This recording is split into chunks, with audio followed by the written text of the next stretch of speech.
आज आपण आलोय आपल्या परिसरामध्ये आणि ह्या परिसरामध्ये ही उगवलेली गाजर आहेत आणि आपले शेजारी तांबडे भाऊ आहेत. हे गाजर कशा रीतीने खोदून काढते ते बघा. हा घ्या तांबडे भाऊ, अलगद काढा, दाखवा. शाबास. बघूया कोकणामध्ये गाजर ही तसं दुर्मिळच गोष्ट आहे. आपण बघूया त्याची साईज. तांबडे भाऊ जरा उभे राहा, दाखवा त्याची साईज किती आहे. बघूया आता हे आपण गाजर काढलेलं आहे आणि आपण पाहतात केवढं मोठ्या साईजचं हे गाजर आहे.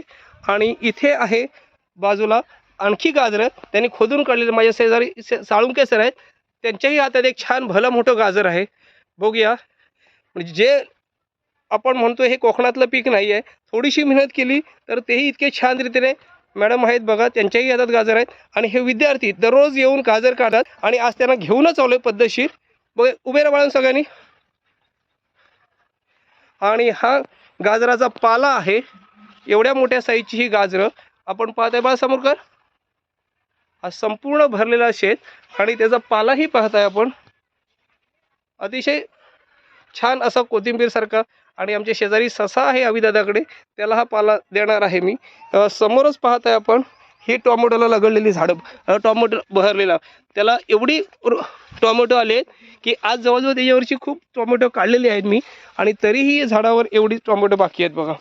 तर स्वच्छ परिसर, सुंदर परिसर, विद्यार्थ्यांना घेऊन केलेली ही शेती आणि त्याचीही फळं आणि फुलं आपण पाहत आहात.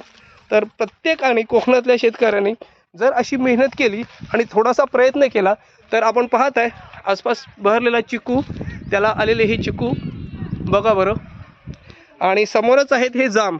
आता हे विद्यार्थ्यांना दोन्ही वेळा खाऊन झालेले आहेत. हे बघा हे जांब आहे.